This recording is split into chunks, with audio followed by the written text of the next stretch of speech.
What's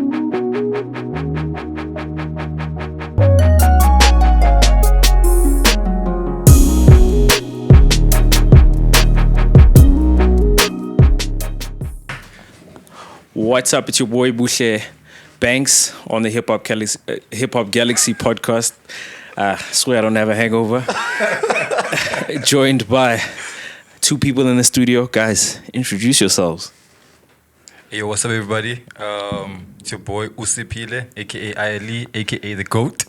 The Goat. Yo. Silas Beats. What up? Yo. Fellas. What's up, man? Always, never a dull moment in the world these days, bro. There's always something going on. I don't know if you checked out the new Tinder swindler documentary that's on Netflix. No?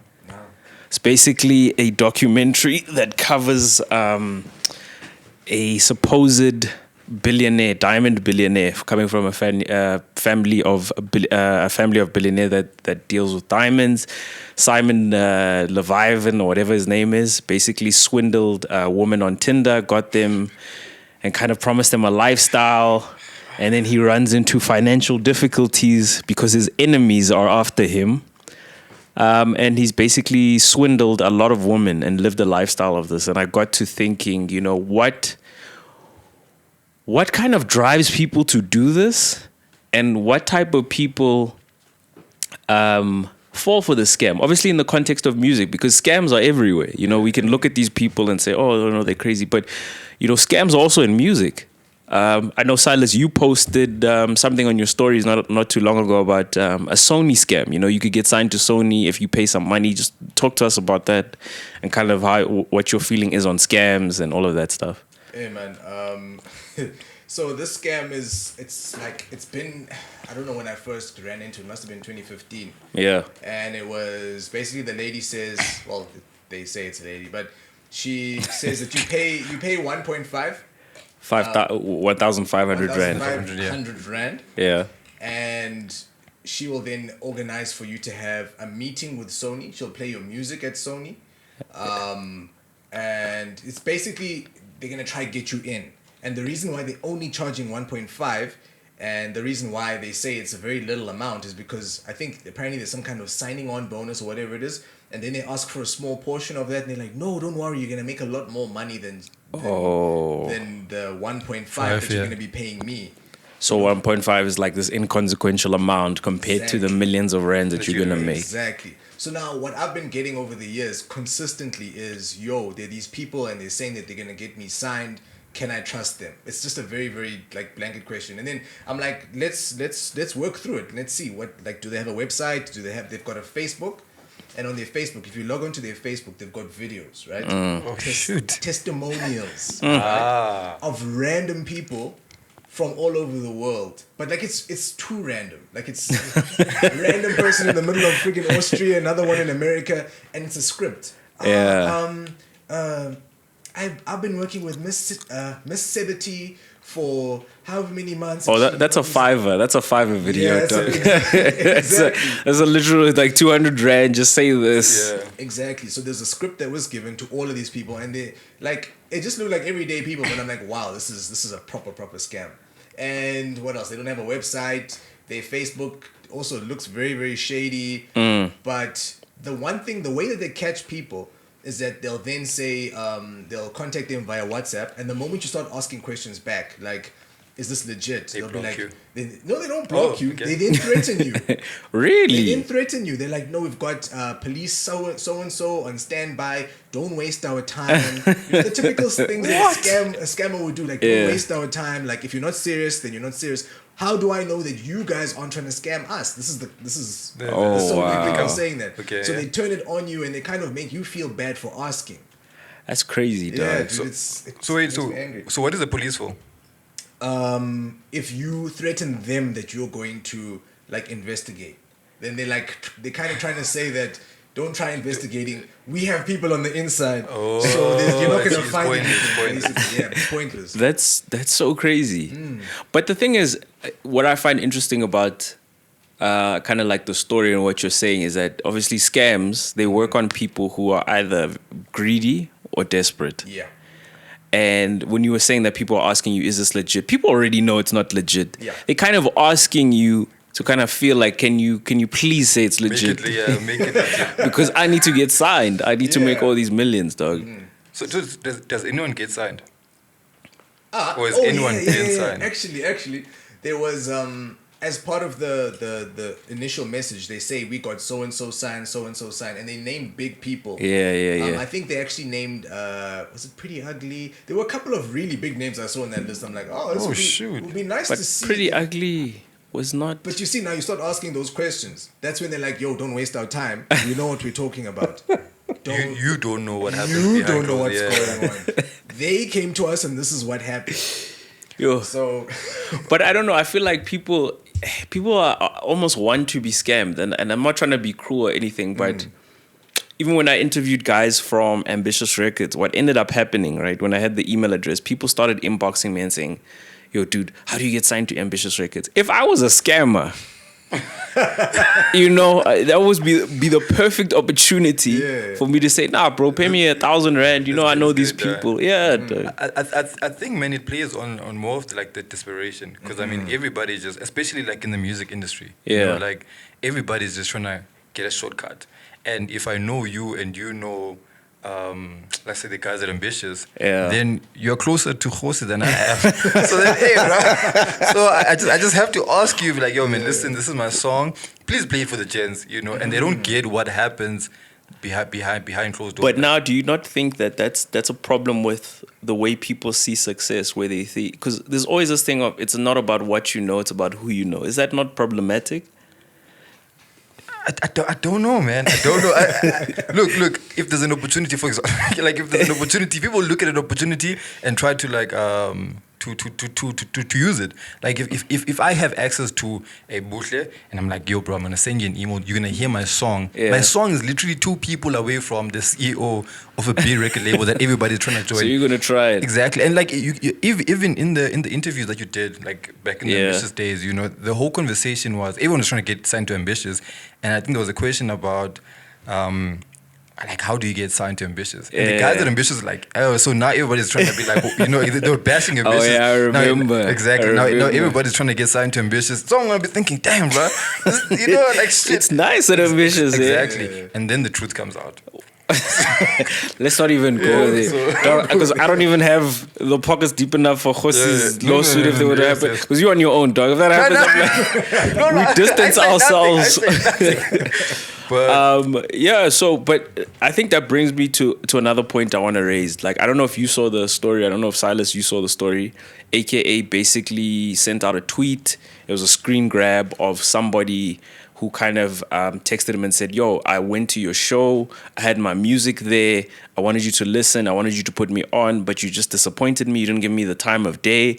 AKA posted that, and he's like, yo, listen, I had to do the same thing. I had to hustle.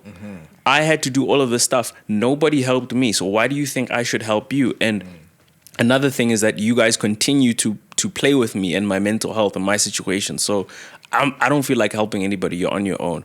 So in the context of how hip hop is doing, how do you guys feel about that? And I just want to mention that on the other side, on the Amapiano side, Kabzida Smart, I don't know if you saw the video that he had, where he said it's important for Amapiano artists to help each other, because if you don't help each other, the industry sort of dies. So kind of having those two opinions, where do you guys stand? Was AK right? Was he wrong in doing that? For me, that whole thing of I'm angry at the message that was sent to him, because for me it almost shows that there's a sense of entitlement. One, and from AKA's side, he can do what he wants to with the status that he's acquired. He doesn't owe anybody anything. To be quite honest, he doesn't owe anybody anything. But I do feel like in terms of helping people out, sure, he might answer a question here or there, and I'm sure he does. I'm sure he has people that are close enough to him that he feels like he can give them keys, right? Yeah. But he doesn't have to. At the same time, I do feel like, make it easier. I mean, that's some of the platforms I've created because I didn't have anybody to teach me about certain things. And this is me trying to give back. This is me trying to leave the industry better than I found it, sort of thing. I know it sounds mad corny. Yeah, but so in his situation, sure, he's already done that. I mean, he's done so much for the industry. He has left it. He's going to leave it. What do you mean he's done so much for the industry? In terms of just through his career. Yeah. So we've done it from different standpoints. Obviously, his is on a grand scale in that through the time that he was making music, we watched hip hop. It wasn't just him alone, sure, but it grew. Oh, so it's more about opening doors. Yes. Okay. And he's done it in that way. So I'm happy that he has done something and, leave the guy alone. So if he is going to give back, let him give back in his own way. And if he doesn't, leave him alone, sort of thing. I don't feel like he's owed because for me, on my scale as well, I've also had people say, yo, man, you've got a platform. Use it to do X, Y, and Z. I'm like, who the hell are you? You weren't there when I was building the platform. You're not going to tell me how to use my own platform. I'm not going to just promote your stuff for the sake. That's why I get angry. Oh, okay. So, yeah. Got you. In your thoughts? Hey, man. Look, I'm all about, I think like what you're saying, I'm all about making, like just because you went through like a hardship, like as an artist coming up, like not everybody has to do that, you know. And I think the big thing about Amapiano, we've probably had like conversations about this, is that they move as a unit. Like the big guys are gonna work with the small guys to try to bring them up, and it's growing. It's grown to be like this piece. Like next week is gonna be a new artist. The following week there's somebody else, and the clubs at the small is not scared to work with an unknown. Because they know that if I work with this person, give them a project and put it out there, people are gonna like it. But I feel like in hip hop, it's very like with AK, like I understand why there was like a bit of a pushback on his side. But I think, man, like in hip hop, we need to do better in terms of like giving back. Like the thing of like doing things for the industry, like opening those doors for upcoming artists. Like make it easier for them. Like I'm not saying I'm gonna give you a feature, because I mean it's happened where a big artist gives a hook to a small artist. It doesn't work like that. It's not just about the hook. It's not just about, hip hop is the thing, is big or whatever. Like it's about creating platforms where up and coming artists think it's possible. For the last how many years, bro? 7 years actually, since 2015. It's been the same name dominating hip hop. Yeah, there's only been maybe Blackie and Lucas Raps that have come out. And Blackie is the he's a big artist now, and he only came in last year. And Blackie, I don't think he got that big because of just hip hop. Because doing hip hop, Amapiano, Afro beats, he's everywhere. And I think that's why for him, the doors have opened like wider than everybody else. But that thing of like, nah, bro, you have to struggle the same way that I did. I don't believe in it. But I mean, AK is entitlement to say, nah. Yeah. For me, there's a couple of thoughts that I have. I understand what AKA is saying, is that he doesn't need to do it as a person. But I think the kind of role that he's kind of pushed of him being number one and the leader of the game, there's a certain element of responsibility in that, dude. To do what? To kind of direct the game and where it's going. Because these guys will make statements in terms of, people are coming back with this American sound and things like that. So they care about the sound. They care about the industry. So that also goes with bringing up new talent. So I look at somebody like AKA and I compare him to KO. AKA's legacy is not going to be as big or impactful as KO's legacy, because if you look at KO, who has he brought in? Kid X. Right? He's brought in, what's that guy? Goodbye, the guy with the hook, AB Crazy. Smashes. He's on his another run, right? He had that whole Skanda rap thing. He brought in people that have actually added to the game. You're talking about Blackie and Lucas Raps. Remember, there was a time where that whole click thing was big, right? And that grew the industry because it brought in more people. It was advantageous for him. He made money off of it, and the game got new talent, new markets, and everything. He started again with these new people that he's bringing in. It's kind of old. Yeah. So I look at Casper and AK, and I'm like, the legacy is not as strong because they don't have that. And just to take it to an American level, you think about Dr. Dre. You look at his catalog, good catalog, but you look at who is he put on? Eminem, 50 Cent. Come on, dog. G Unit, The Game. So I think I understand AKA's point, But at some point, if you're a leader and you want legacy, you need to kind of take that role. And sorry, somebody going to the club, bro, that shows initiative. Come on, guys, let's be honest. Some sort of initiative. Doing what? Going to the club And trying to network and trying to do submersing yourself in the lifestyle. No, they have got a problem. Why do you have a problem? They have got a problem. There's certain I don't know, man. Like, maybe he's not there for that, bruh. Okay, the approach could have been better, but I mean, you got to take your chance, though. Yes, you got to take your chance, but we're thinking about it from the person who sent the message's point of view, that he is taking his chance. AKA walks down the street. How many people do you think are taking their chance? Hey, B, let me rap for you. Yeah, imagine. Yo, listen, bruh. I got the bars. But yeah. No, I was just saying. I think, man, like there are gonna be chances. Obviously, there's gonna be people are gonna be sending you trash songs, and like you get like verses. You get people like, yo, man, I'm gonna be the next big thing. Yeah. Like it's normal when you have a reputation. But I think that, like, what we can't ignore is the fact that as a big artist, like what Bush is saying, as a big artist, you have a responsibility to the game. If you love the game so much, don't only do things that benefit you. You know, like a KO with Scandal World. I didn't know any of those people. Your Roys, your Lokis. I didn't know those cats. But I knew KO. Whether it's benefiting from them or not, that's his story. But now I'm exposed to like new artists and like new talent, and those guys are good. You know, and that just, I think that's what giving back to the game is all about. Not obviously responding to every DM or every email you get. Yeah, it's unreasonable. But have a platform where you're bringing in new talent. If you have like an album, have people like he did it with Younger for like the longest time. Yeah, and was featuring and stuff. Yeah. But that's just him. You know, like my. Has he done it recently? I don't follow the guy's music. I think he's done it recently with Costa Tish, but Costa Tish kind of had his own momentum. He did it with Ngalagata remix. Let's be honest, with Ricky Rick and him jumping on that, and it kind of boosted Costa Tish because I didn't know Costa Tish. I don't know if you knew before that. Didn't this whole thing happen again with MT and Nasty C when they came out with was it Juice Back and Roll Up? Yeah. They had their remixes and they jumped on the remix to kind of elevate it. Isn't it the same thing? Can we count that? I don't think. No, I think it was driven from their side because they were like, oh shit, Nasty C and MT are the hottest things right now. Let's jump on their track. It wasn't from a perspective of I'm helping them. It's a perspective of, yo, these guys can help me remain relevant. Nah, but I think from the interviews I've watched, the homies will be like, nah. Like you saw the new kid coming up, they got talent. Let me give them the boost. And with those remixes. My guy, did Juice Bag really need Casper? That's always. Did Roll Up need AKA? Because I was not when I heard Roll Up, I was like, yo, this is a banger, dog. When I heard Juice Bag, I was like, yo, this is a banger. I didn't think, yo. But the numbers, it's like the Folker remix, the remix with the video. Exactly. The song was big enough in SA and it was probably making waves in other countries in Africa, but the remix. But don't make it seem as if Davido didn't gain anything out of that. Davido jumped on that to gain. That's what I'm saying. So I'm like, let's separate the two where there's the gaining aspect because Drake does that. Drake's very good. He's a master of doing that. He jumps on it, you get the Drake verse, and it's a symbiotic relationship.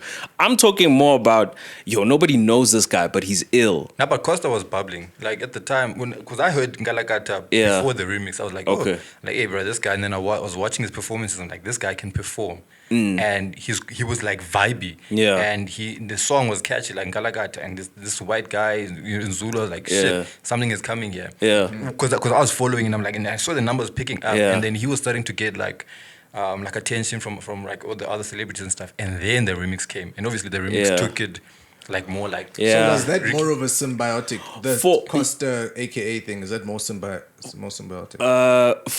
From what he's saying, it seems like it was. Yeah. But from me as a casual fan of Costa, I was like, oh wow, these guys put him on because I saw it as like, yo, I don't know this guy. When I saw Ricky Rick and AKA in that video, I was like, yo, who is this guy? This guy must be a big deal. These are big artists, two big artists jumping on it. Like, yo, who is this? Yeah. But Ricky does it a lot. And look, but with the feature, yes, it gave him a boost. With the album, I was like, I think it's a bit hard with an album. But with a feature, it kind of makes me see you in a new light. I'm like, okay, he's in the industry now. He's there. Okay, so now going back to what we were saying about AKA specifically, because this is what we're talking about, that whole situation of him needing to do more. does this constitute as him doing something? What?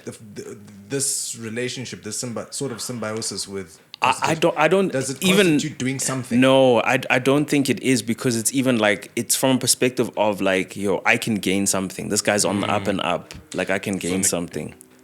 So my question then goes back. My follow-up question then goes back to say, who are we to gauge how much of what he's doing is enough? Yeah. Who are we to say? Look, we don't know. We don't know what he's doing in the background as well. So let's put that out. I don't know what he's doing in the studio. It could be like have 10 kids there and he's teaching them how to do rap and whatever. But I'm speaking of a perspective of who's helping people with with their eye on, let's help grow the culture. Because I don't know if you know Young Stunner, right? He was a hip hop artist, right?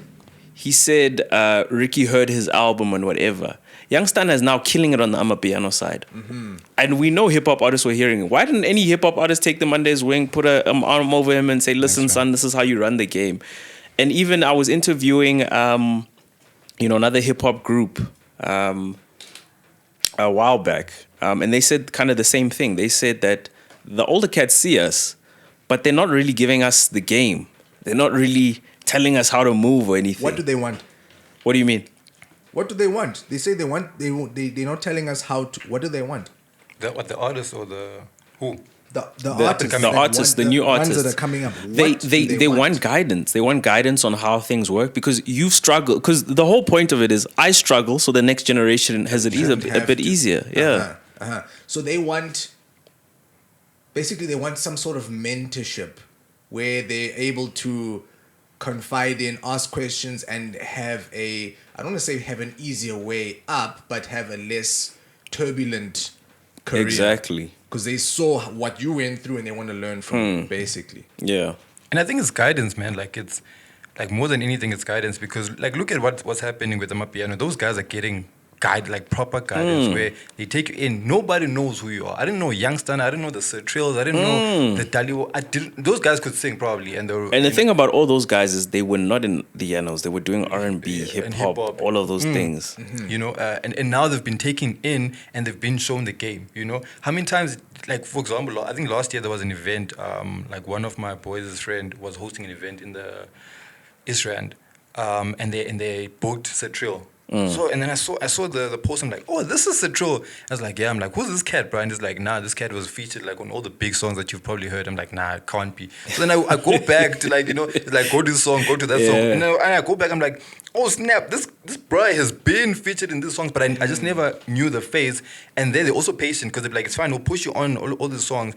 When people catch on and they can see your face, then they can link it to the big songs, and then they can build that brand. And that's guidance. Nobody's gonna teach you that. In hip hop, you wanna be on a song, you want it to pop, you wanna be in front, you wanna perform, you wanna be out there. But in piano, I feel like those guys have a formula of, don't worry, it's gonna come, and it comes, bro. Like it's coming for these cats.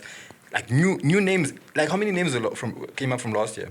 In terms of? Like Amapiano. No, there was... For hip-hop? It's crazy. Yeah, I was like the last 2, 3 years, yeah, dog. And guys will come up, like your Frank Casinos came up with whole thing, and then, kind of went away again. And like Ricky will give another feature. Come up, and then, so why is that? Can I compare it almost like to how a football club will have an academy system that's functioning well, and basically hip-hop doesn't have a system where you've got a first team, but that's sort of it. You maybe have a few reserves, but you don't have...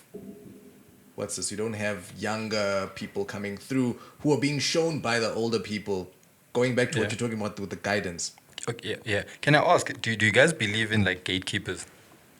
Like in the industry? Bushle will answer you. Okay, are we going there? No, because I mean, it's something similar in that, because I feel like the cats in hip-hop, like someone's gonna be number one, and I'm gonna hold on to number one until let me answer Silas's question. So I feel like hip hop and Amapiano both have academy players, right?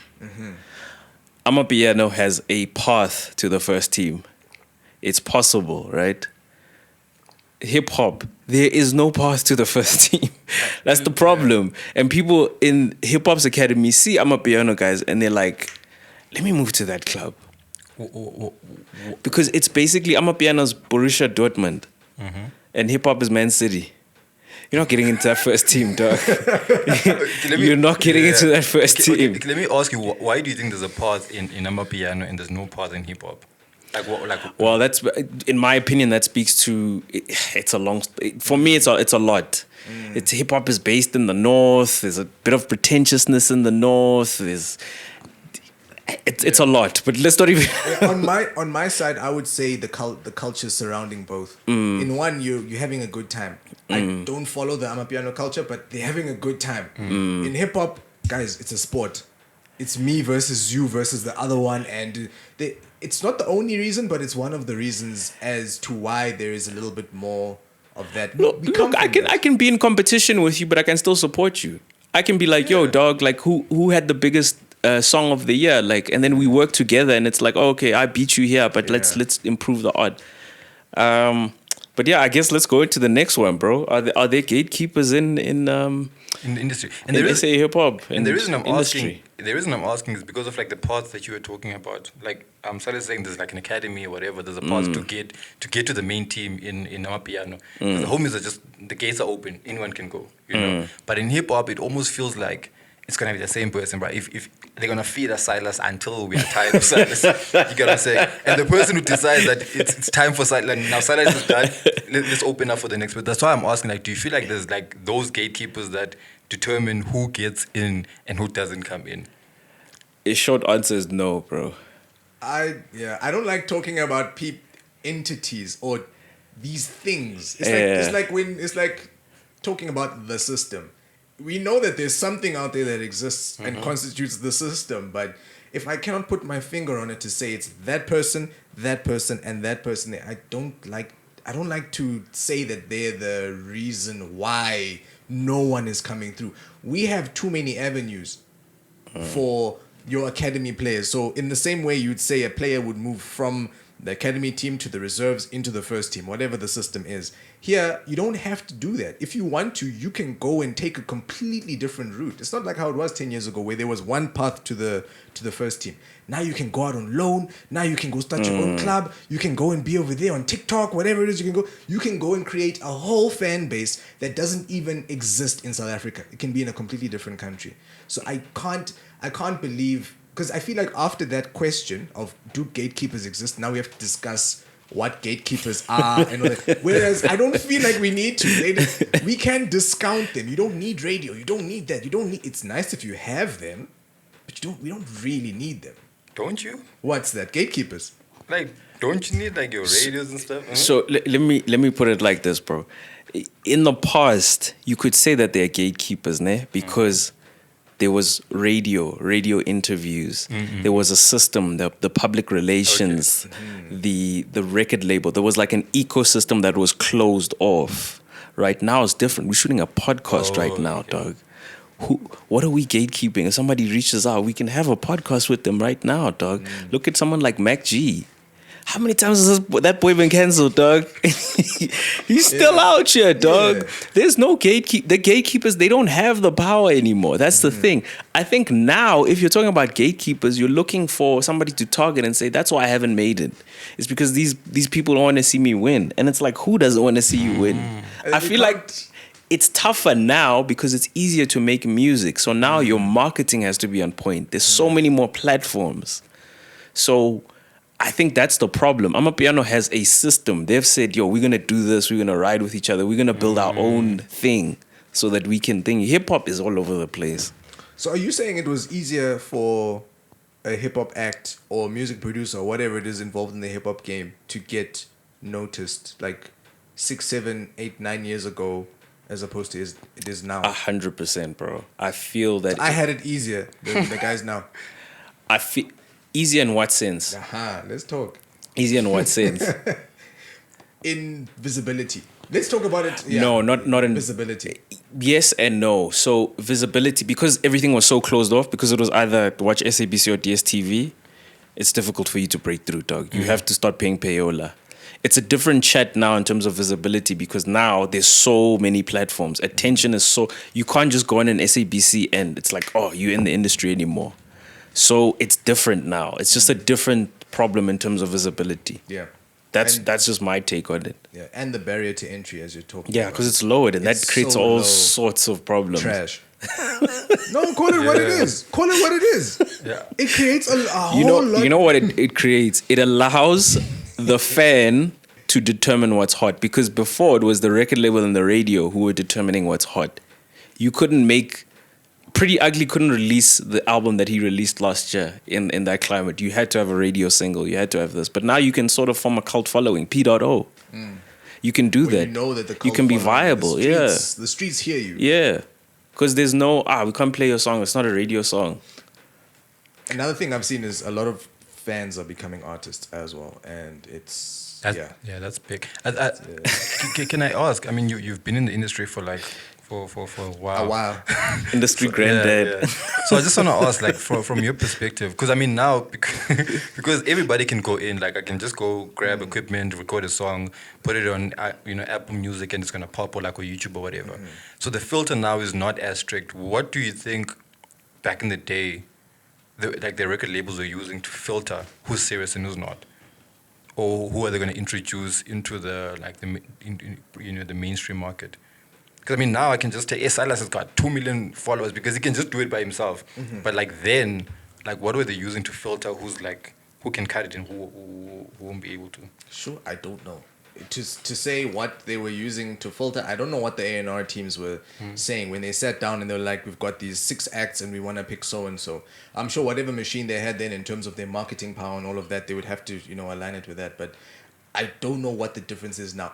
I don't know what they were doing back then, but what I know now is they're looking for much more ready products than they were back then. I feel like back then if you were a gem, like a diamond in the rough, they might actually look at you and be like, yo, we can actually do something here. But I feel like now you sort of have to be on your way there, You have to have done quite a bit already, and it makes the job super easy for them. All they do is they pick you up, they pluck you up, shove you into their machine, and off you go. So, yeah, dude. I don't know. the trash thing is it disturbs me. It just disturbs me, bro.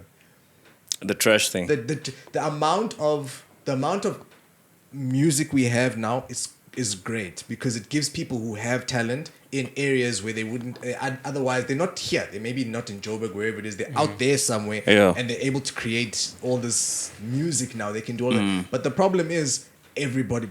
If I showed you my phone, I always say this: if I showed you my phone and the amount of people, I'm just like, you're not a singer? There's things I want to say, but I have to also be tactical about the way I say it because I can't be like, you're not a singer. I can hear by your voice that there's, short of us getting a team of writers, getting a team of vocal coaches, getting a team of musicians to sit down and formulate the music.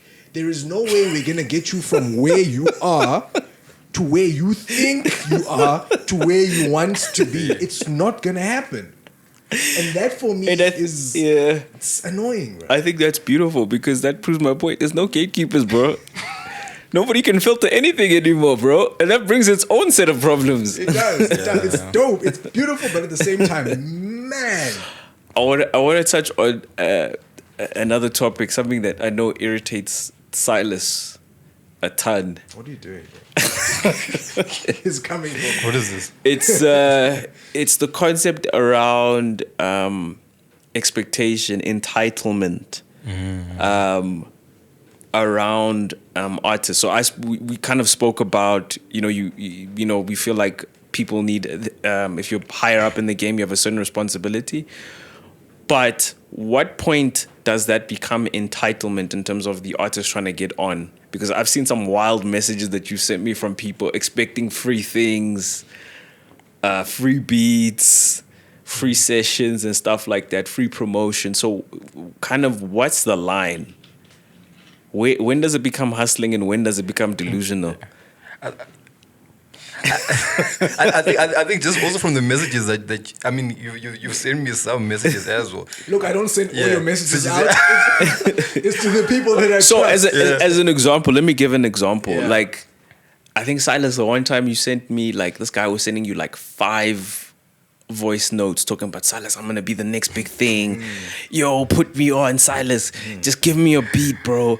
And he's going on, and then he sent you the stuff, and I'm like, yo, bro, it's like you just started this thing yesterday. Like, you want to blow up. You started it yesterday. You want to blow up next week, dog. Yeah. Like, what's going on? I've figured it out. I know why I send the stuff out. It's because I don't believe it. I don't believe someone would go to do something like this.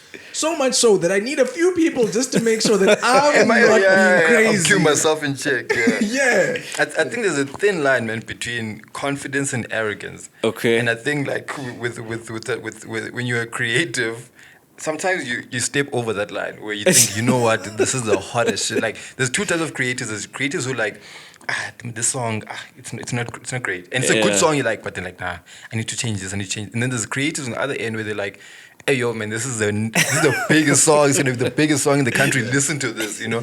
And I'm like, yo, I envy that person because like, where do you get that? And I feel like that arrogance then translates into how you communicate with everybody because like this, I think there was a guy who was going off at you, and I'm like.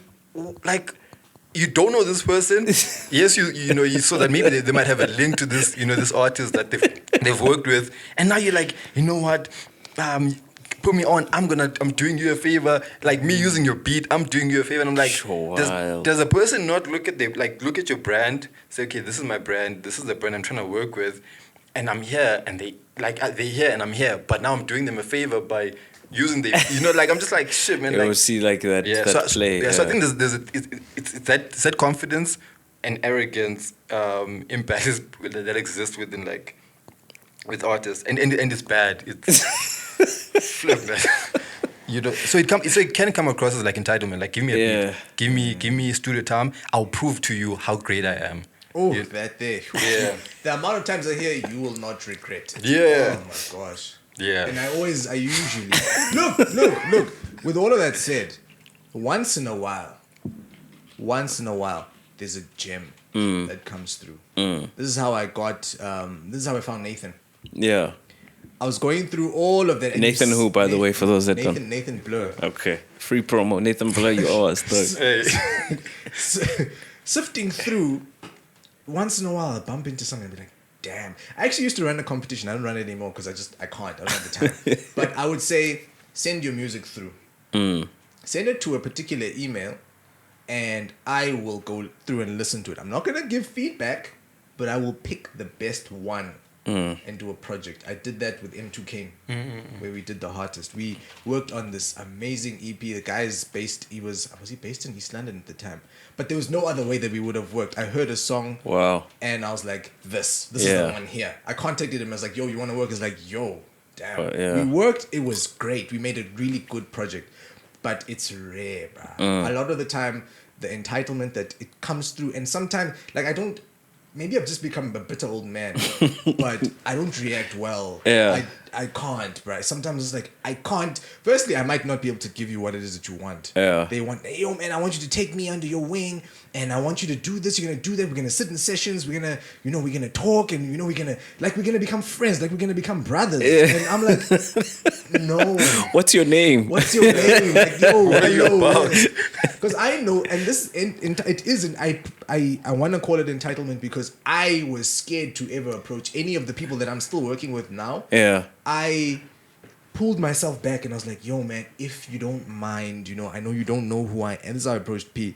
I know you don't know who I am, man. I heard your music on radio. I really enjoy it. I have some beats. If you wouldn't mind taking a listen, please do.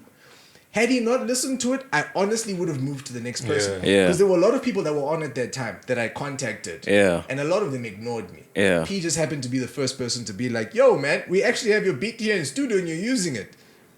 So, yes. So when I got there, I was like, shit, this thing works. So then I started doing it more and more and more and more. And then it started to work for me more. But it's because I feel like I put the time in and you become like a salesman. You know how salesmen are in the beginning. They say no. I am a salesman. Yeah. You feel bad. You're like, oh man. But eventually you develop a thick skin. Yeah. And then you can go at it more. And then you work and you work and you work. Eventually you get there. I don't believe people have that. Because then they get angry at me and then they swear at me afterwards when I tell them that I don't like their music. I think it also speaks to a lot of people are like delusional, dog. Like you were touching on it. It's like it takes a while to become good at anything, bro. I think for me, I remember I was speaking to you when I first got into producing. We were going through the beats. The beats were bad. You were showing me a couple of things, and I'm like, yo, bro, I just need to do this for like 3 years. Then I can start sending out my music. And you're like, 3 years? People are doing this thing for 3 months, and they're telling me to send it to P. And I'm like, what? Who? What? How? How would you do that? Like, how do you, like, you would never start learning the piano in 3 months and then think you're going to go and play in an opera somewhere or start playing football and think, why am I not in the World Cup squad for South Africa? But in music, it's just so normalized that people feel like after 3 months, they can be on a world-class level. Yeah. It's the stories also, man. The stories that, it's the stories that break out where you're like, what? But like what story, bro? Like an artist who say, like, now I started rapping like last year. Yeah. And now they've raked in one verification on Instagram. They've raked in 100,000 followers. You're like, whoa. What's the Uncle Waffles effect? Yeah, man. I don't know how long she was doing a thing, but you're right. It's sometimes they actually might have been doing it for a long time. We don't know. Yeah. But also, I think that also then feeds into how sometimes the artist gives us a nonsense story. And they don't tell us everything. Let's. I'm glad you went there, bro, because this next topic, bro, Jay-Z, right? In one of his songs, he says, when it comes to rappers, believe half of what you see and none of what you hear. And it's so crazy. And he said, even if it's spat by me, that's Jay-Z. It's so crazy, and it makes me. I was looking at Twitter. Like, I'll get into it. Hip hop is about being authentic, right? It's built on being authentic, but we know when the commercial aspect comes into it, that image flips, right? Rick Ross. I remember this is an example I'm going to use. Rick Ross, when he first came out, Every Day I'm Hustling, driveway flooded with cars, right? Mm-hmm. Couple years later, last year, talks about how, I was actually renting those cars. Mm-hmm. I can now afford cars. Yeah. And guess what? I just got my driver's license. This actually happened. Yes. There was a video where he's driving and the cops pull him over and he runs out of the car and jumps in the water. And everybody was like, what is this? We don't get it. And then that story broke. And then people were like, oh, that's why you ran, because the cop pulled you over and you didn't have a license. Oh, it was so crazy. So like, I don't know, where do you kind of sit on like hip hop and faking the funk and being authentic? Do you see the business side of it where you have to market your music and stuff like? And I bring this up because I don't know if you saw on Twitter in terms of like everybody was going at Casper for that McLaren. Mm-hmm. Did he buy it? Mm-hmm. Is it leased? Is it sponsored? So kind of where do you guys sit and in terms of that? What do you feel about Rick Ross? And I'll give you another example before you answer. When Drake came out, apparently he rented a Maybach. And he would go around shows and be in this Maybach. And they said he did it because he wanted to appear bigger than he was. Because we know how people are. If you see somebody doing well, you want to get close to them. Mm-hmm. So I don't know. Kind of, how do you feel about that? Answer, bro. Silas has connections. He can't answer immediately. He needs to think about how he's gonna frame this. He's got industry connections. Us without the industry couldn't. Let's go, bro. I don't get too passionate. Who am I gonna offend? Look, man. I think it happens a lot. And I think for me personally, coming to Joburg, that has showed me. Actually, flip, man. This thing is not as real as it looks. Like it's not as real as it looks, bro. Because for me, like I also like to like follow the story. Like I'll go like if an artist is like coming up, I want to go to the interview what they're doing, and I'm trying to like look for this is their story, this is what they're saying, and then I try to monitor. Like I'm like this one is too good to to be true. But I think it's important. Like for the marketing aspect of thing is important because if I'm coming up, I have a big song in the country. You can't expect me to like pull up in a taxi or to like be walking on feet or to be wearing normal clothes because no one's like, this guy is especially in hip hop because it's a fashion, it's everything linked to it. I think it was supposed to be, what are you saying? authentic, but it's not anymore because it's about the image. Like we're selling, it's a product, bro. You know, like we have to sell it.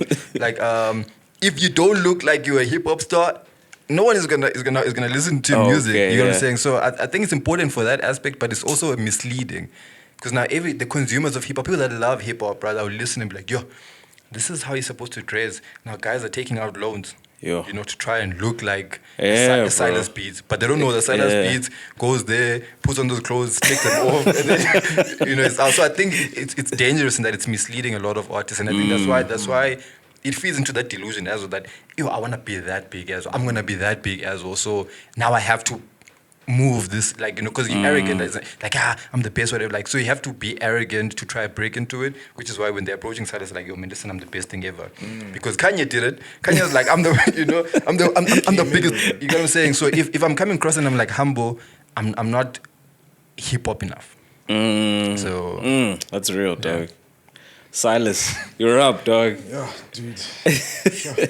Image, man. Image. Because I don't know, like I get a peek behind the curtain. Yeah. Because I'm with the artist when they don't need to. They don't need to flex. Oh, okay. So, and I don't wanna give anybody away, but like it's difficult. I've seen it from both. I don't fully understand why people do it. Yeah. But I see it happening quite a bit, where I'm like, there was a cheaper option. There was a cheaper alternative. So give us the example. As an example, you know, hiring out a particular space to shoot a music video for a certain thing that you spoke about in the music video, and now you have to show us that you associate with this particular product. Pulled up in the range. You see now. Where's the range now? You see now. Now there's plans that need to be made to pull up with the range, but you can't just pull up with the range anywhere. You have to pull up with the range somewhere, and for you to get higher that space or higher that house, you're now putting money up. And when you're there, you can't just pull up in a range just normally. You have to, everything that he's saying chains. So everything sort of feeds into everything else, but they've created that persona for themselves because they need to go to where they need to get to. This is why I feel like that whole thing of lifestyle creep, where you earn more, therefore you spend more, therefore you earn more. It happens automatically with hip hop, because the bigger you become, you have to show people that you've leveled up. I get that stress sometimes as well. Moving into this studio, well, I only saw it afterwards, but it's funny the type of inquiries I was getting when I was here as opposed to where I was before. Yeah, you were in your bedroom. It's just to contextual. Silas was in his bedroom. I wasn't in my bedroom. It's for the story, dog. It's for the come up, dog. I was recording niggas in my bedroom, dog. We out here now, studio. So I was in a bedroom studio, but eventually I was in a study within a house, right? And it's not hip hop enough, right? It was behind me, there were books, and it didn't look like there was a proper booth. The moment we put this partition in, my DMs. I think there was a mattress in that study, bro. It was a mattress. Trapping out the bando. Exactly. And that it gives across a certain vibe. Image. Someone actually said to me, dude, do you have a mixer in your studio? They asked me about my equipment. They didn't go onto my website to hear what I did. They didn't, and that's the thing that pisses me off sometimes about the perception then is that if they are looking that way and they are sitting on top of a range and they're pretending as though, you know, they've got the money to the ear, but that literally was their paycheck from last month. They pulled out the whole thing and now they've got it to their ear. They must be doing well. It's the same in it's not just hip hop. Forex. Come on, guys. The things they hire out to show that they are a certain way. This guy that you were talking about at the beginning of the podcast. Simon Levev. Exactly. Yo. It makes me angry. Man. Listen, man. I like hip hop. I like the authenticity of it, but it's a business at the end of the day, dog. There's so many stories about rappers. 50, right? We could start with 50 Cent. 50 Cent's like I got shot 9 times. Look at the report. He actually got shot like 3 or 4 times. Okay, he still got shot, but 9 times is a better story than 4 times, dog. It's like, whoa, this guy's the Iron Man. He's still alive. Like when Kuli got shot in the thumb or something. Like, that's just, you know. Even when I was just saying, like, even that story of you could say, yo, I was recording in my parents' house. Like, yo, I used to get it. Like, that's technically not true, but it is true. I think in hip hop, it's like wrestling, dog. Like, you just take who you are, turn it up to the max. Some people believe I've seen that. Walking through this door here, it's like, wow, this is not you, but okay. But you know, like I think also like being like working with artists, like being engineer, being on this side of the room is very interesting because so like an artist will walk in here and then you're like, hey, what's up, man? And then obviously I'm coming to the studio, but I have to like move a certain way. Yeah. And you're just like, hey, bro, me, I'm human. I'm gonna have a human conversation. If you want to, we'll have a human conversation. But if you don't want, then still you do what you have to do. And you can see like how people then they're like, oh, actually, this homie is. They're human. Yeah. They fart, they go to the toilet the same way that I do. Like, okay, I don't have to put up this persona. There aren't any cameras rolling. The studio mic is off. Yeah. We're just having a conversation now. And then you see the human come back. Yes. And it's very interesting to see that transition. You're like, oh, so that's what's happening. And then they walk out of the room and then it goes back to like artist mode. You're like, oh shit, that's what's happening, you know? I think there should be that distinction is that rappers are method acting, dog. Like when you see them come in, don't believe the shit, bro. It's a business, dog. Yeah. But I think also I think artists, especially the ones that are getting into like mainstream, they get trapped because they don't like you. For example, you think, okay, look, listen, man, you have a hit song. You can't look like. I'm gonna tell you, you can't look like this. So let me give you the cash. Let me dress you up. Yeah. Whatever, which is where I think you guys spoke about the advance last week. That's where the advance money usually goes. And then they like, oh, actually, it makes sense. Until they're like, hey, but I don't want to do this. Me, I don't want to wear those baggy pants. I just want to, wear my shorts. I want to wear my flip-flops to the shops and stuff. Whatever I say in studio, I'm saying. But I think they also get trapped into it, and then they're caught by surprise when they have to now start. Look, I think there's a smart way to do it. I didn't understand why people were going at Casper for is the McLaren leased or whatever, because I was like, bro, who cares?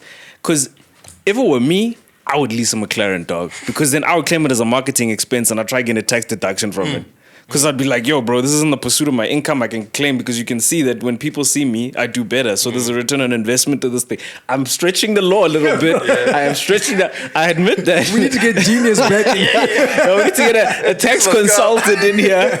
But listen, it's done in America. They claim stripper expenses and they do videos and stuff like that. And they're like, no, it's for my image. You think I'm in a strip club because I want to be? No. So for me, I don't understand why people are in other people's pockets, dog, because it's not going to help you. And plus, if I was a rapper, I wouldn't buy a car, dog. I'd be like, me being in your car is going to do a lot more for your brand than it's going to do for me.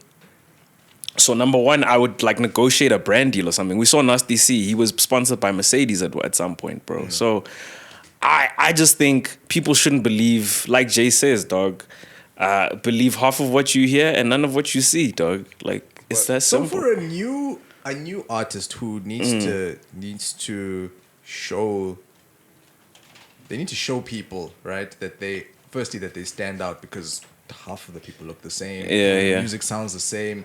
These are all different ways that they can get themselves to sort of like stick out. Whether you change the color of your hair, color of your teeth, whatever it is, whether you have one earring, whatever. You have to do something. What would you say to someone like that who believes that that's the only way that they're going? Because they know, maybe deep down inside, they know that their music might not be the strongest, that they might not have the tightest mixing, they might not have the tightest team around them. They have to show up somehow doing something far left. Or that's the theatrics, dog, because music is subjective, dog, and sometimes the theatrics will work more for 6ix9ine. 6ix9ine, dog. It depends on what type of artist you are and who you're going for. Sometimes the theatrics is actually better for you, and you'd actually encourage that. Drake did it. There's a lot of people that do it, bro. There's a history of people fronting and pretending that they have it. I know Herbalife guys, some of them may work that way. They rent out stuff and they say, hey man, join my team. I've got this many cars. But then the guys join the team and then it's like the fake, it's fake it till you make it. Then it becomes reality. So I don't know. It depends on your strategy and what you can afford. I think it's a bit risky to do because it might not work out. But for the examples you gave, it worked out. Yeah, because people are very superficial, dog, especially in this city, dog, in Joburg. Bro, if you can convince people that you're doing well and you're successful, you're going to have a whole lot of leeches or whatever, and you're going to be able to manipulate certain things in your favor and do whatever things. But that's dark arts and stuff like that. That's not me, dog. So I don't know. Yeah. I just think it's sad, man, for the normal person. You know, like for you, you exposed to, you know, like the truth. Like, these guys are faking. But for the person back home in the Eastern Cape who wants This to... guy's talking about himself. Nah, but I mean... I'm just saying, like, for the cats back home in the Eastern Cape that watch TV, they watch the interviews, true. they spend their last monies to, you know, go to rent a studio and stuff. It's dangerous because they don't know what's actually happening. For them, that brand it's what's selling. So I have to look like that. So then I have to, you know, getting in debt. You realize, and then you come here, you realize actually it's not that easy. Now you're going back home. Yeah, There's sure. a lot of that that happens. You know, Consequences. So I feel like it's not really constructive, and what I don't like about the cats that do this is that there's no sense of accountability. Someone's gonna say, "This is my story now," and you believe, "Oh my gosh, oh Silas, oh shit, oh yeah, you have giga millions, bro." And then Silas in 5 years, like, actually, bro, when I said that shit, man, like, listen, I had to because this home in studios, like, you know, for us to sell SB Studios, we have to claim that we're making, you know what I'm saying? And then it's like, oh, so that's the truth. It's like I will talk. What are they following for the last 5 years? Yes. So. Yeah. Can you believe anything? Anything. Yeah. You know? And then now the lyrics are like, dog, you're lying. now I'm not connecting to hip hop as much as I should because I know you're lying, you're capping. Why do you give hip hop such reverence? You can watch a Marvel movie where people are turning into a Hulk and you can be like, that's not real. But now when it's hip hop, guys, why are you not being real? But we know that's fake, bro. If you're gonna say in a song, I'm driving a Rover, or I bought myself a Rover. And I'm like, yo, this guy is, you know, driving a Range Rover. And then I meet you, and you're like, nah, bro, I don't drive. Maybe they're narrating a story. Maybe it's not their own story. Maybe it's how they want to be. It's inspirational, dog. Yeah, maybe. I mean, I've heard of people, like there's people that will very happily say, I'm not going to give you any examples. But Silas is not trying to fuck up his bag, bro. Yeah. We've heard of people say one thing, and you're like, hey, this has nothing to do with what you're about. So what? Well, I'm just telling someone else's story, or I'm just being a part. I don't kill people. I don't do whatever it is to those people there. I don't do that stuff. I don't go to those places. People talking about flying out to whatever place it is. Are they going? Does it matter? They're just telling a story. Maybe they just want to try to have a good time. Yeah, that's true. Do we need for the stories? This is, like you were saying, this is why we watch. Sometimes we just want an escape from reality. Sometimes we want to listen to something as an artist. Maybe I want to jump behind the mic and talk about how I can fly.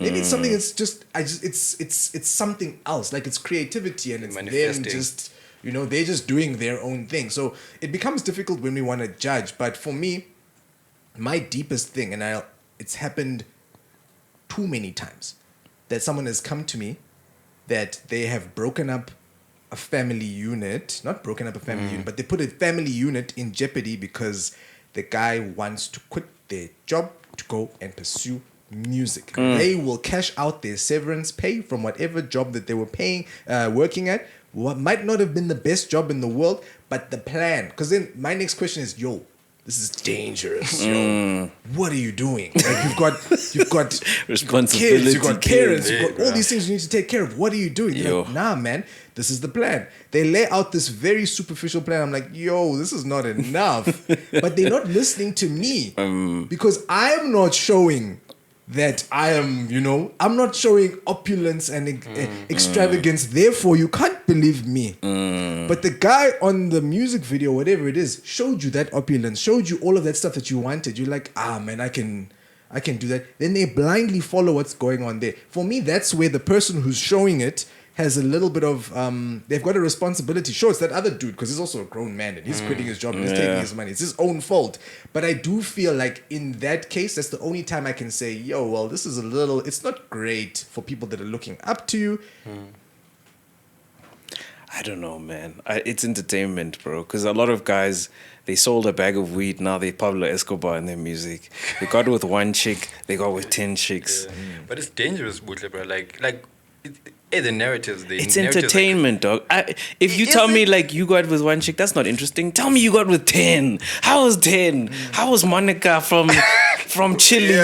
That doesn't exist, bro. I'm with you, dog. I'm fantasizing with you, bro. Give me a lifestyle. I want to escape as well, dog. I think, man, if it's in a song, okay, that's like what Silas is saying. Like maybe you just need an escape. But like if it's a big narrative, for example, like especially in the hip hop industry, with the that whole narrative about dropping out of school. Yeah. Like no. That's a bit wild. Like, you're not allowed to do that. You're not allowed to pull back. Listen, You're not allowed to pull back I'm on not your pulling opinion. back. I'm just like, yo, guys.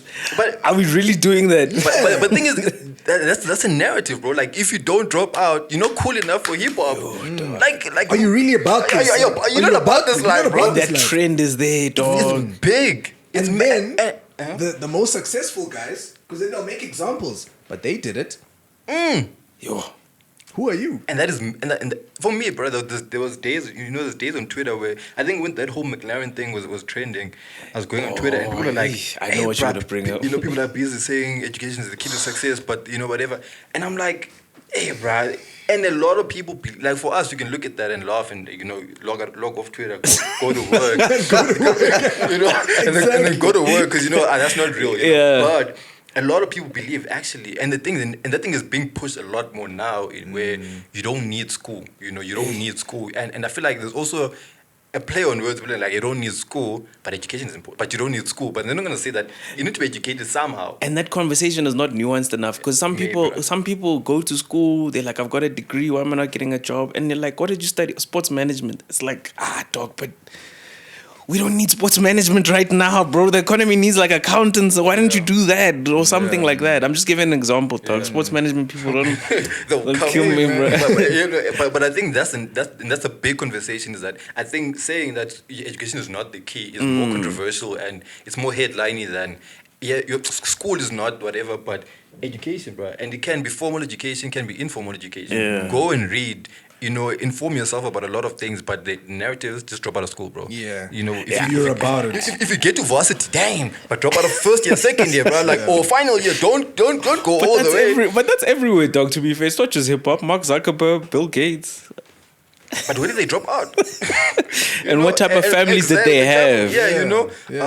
These are not normal. Like the examples you're giving are not normal. But everybody is delusional. Says, I am special. Yeah, exactly. And someone was saying, like, I think there was a comment that I found very interesting with that whole thing of like dropping out and stuff. They were saying, people need to understand statistics. What are the odds? What are the odds? Exactly. In South Africa, there's how many people? 58 million people? Yeah. One of those 58 million people that didn't finish high school has a McLaren. How many other people that didn't? You know what I'm saying? So look at the stats. Don't just take, there's 10, all the rappers, 5 rappers, they dropped out. Okay, let me also do this. How many people are actually... But if I'm commenting on that, I would say Black Child Dream. Let them dream that they can be the second person that also gets the McLaren. You see, but now you guys are hanging your head and you're like, we need to be realistic. I believe in stats. That's why, I mean, it's... Let me drop out and play the lotto. Black man dream. Yeah, Black man dream. Everything is Black man dream. Black man dream. And we have to, because that's the other thing. We have to try and keep those people...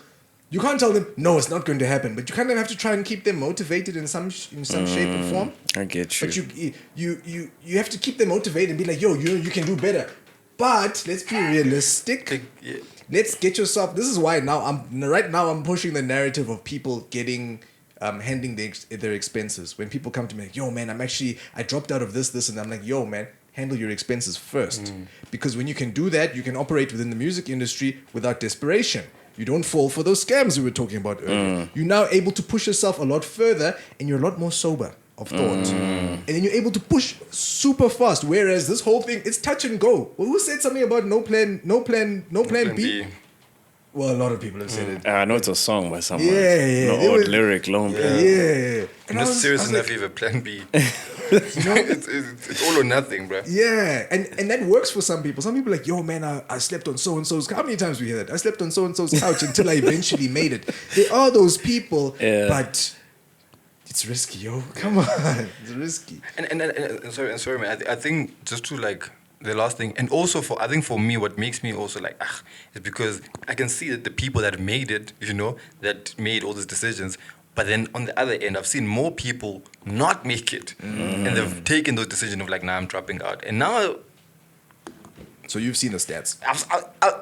I'm more exposed to the other side where you're like, hey, bro, this person left home, bro. And now they're here, and now they're going to go back home. Wow, you know what I'm saying? So I think that's why it's so sad and it's like, yeah. But yeah. That is, I know what you're thinking, because I'm thinking about the whole thing. Coming from the Eastern Cape, bro. It's real, because we have I've got a lot of friends that are there right now, and it's funny because then they see a picture of something that you've done, or they see someone that you were around, and they hype it up way more than you, because you were in the room with that person. You're like, no, we shook hands, and that was it. We had a 2-minute conversation. Yeah. But when that picture gets posted and it's got that filter on it and it's there, Silas is taking cocaine with all these artist industry, maybe 500 girls. Maybe not that, but they see that, they're like, oh my gosh, you know. You're in. Yeah. You're in. You know, you're in there. You're like, nah, dude.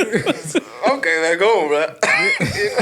Nothing has changed, you know. But exactly. All right, man. I don't know if you guys have any other topics that you want to discuss that you've kind of seen during the week. I actually haven't been on social media, but yeah. Why is that? What, me? Yeah. Nah, man, I'm just on a hiatus. Is there too much going on? I'm just trying to realign again. It's that conversation. I'm just trying to realign again. You know, people that do that. I've been away from social media for a month now. Why are you announcing it on social media? I don't announce it. I just go pew and then I come back. But yeah. All right. So is that a wrap? Silas, you have anything? Nah, dude, I think I'm just going to complain more, bro. I think I'm just going to complain more. I'll save it for the next one. I think for me, I'm just going to say to the up and coming artists, hey, man, you know, I think just stay true to who you are and have a plan. I think more than anything, have a plan. Before the music, you're a brand, you know, and if you can work on the brand and build it up, then so take out a loan, get the Ferraris and the Instagram. Don't take out. And then once you make the money, you can claim it back as a tax deduction. You Gucci, my nigga. Like, that's it. Hey, don't listen to any of that, bro. when the cameras are off, they ain't doing none of that. But yeah, man. But thanks for having me. No doubt, bro. Hopefully you show up again, bro. Don't ghost us like you ghosted social media. Anyways, guys, that's a wrap. That's the Hip Hop Galaxy podcast. What are we on? Episode 5? 5. All right, that's episode 5, bro. Peace. Peace.